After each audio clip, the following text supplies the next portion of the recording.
Assalamualaikum warahmatullahi wabarakatuh. Halo teman-teman, perkenalkan nama saya Diana dengan NIM 2420557010. Di video kali ini saya akan membahas tentang prediksi gaji karyawan yang menggunakan metode regresi linear. Jadi, tujuan dari proyek ini adalah untuk melihat apakah kita bisa memprediksi gaji seseorang berdasarkan beberapa faktor seperti usia, jabatan, dan departemen. Dataset yang digunakan berjumlah sekitar 1000 data karyawan dengan beberapa atribut seperti usia, jabatan, departemen, status pernikahan, dan gaji sebagai target. Oke, kita langsung masuk ke tahap pertama. Pertama, kita import library yang dibutuhkan. Nah, di sini Pandas digunakan untuk mengolah data, Matplotlib untuk visualisasi, dan sklearn untuk membuat model machine learning. Selanjutnya, kita load dataset.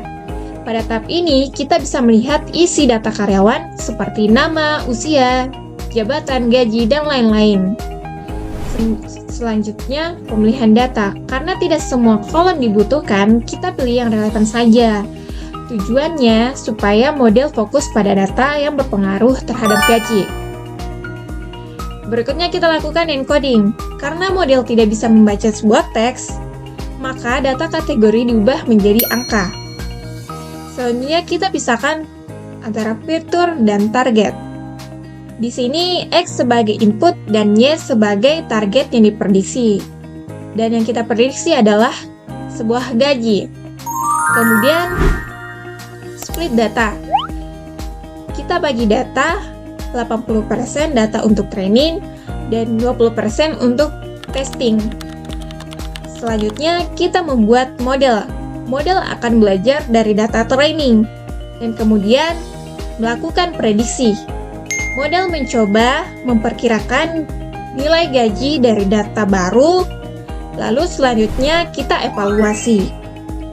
Nah, hasilnya menunjukkan nilai MSE cukup besar dan R2-nya bernilai negatif. Ini berarti model belum mampu memprediksi dengan baik. Untuk melihat hasilnya, kita buat grafik.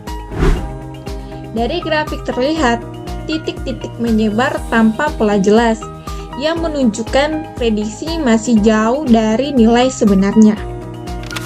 Oke, jadi kesimpulannya, dari hasil yang diperoleh, model regresi linear berhasil dibuat, namun performanya masih kurang baik. Nilai R2-nya negatif menunjukkan model gagal menangkap pola data. Kemungkinan penyebabnya adalah fitur kurang relevan atau hubungan data tidak linear. Nah, dari sini kita bisa memahami bahwa machine learning tidak hanya soal membuat model, tetapi juga tentang kualitas data dan pemilihan fitur. Terima kasih sudah menonton, semoga video ini bermanfaat. Assalamualaikum warahmatullahi wabarakatuh.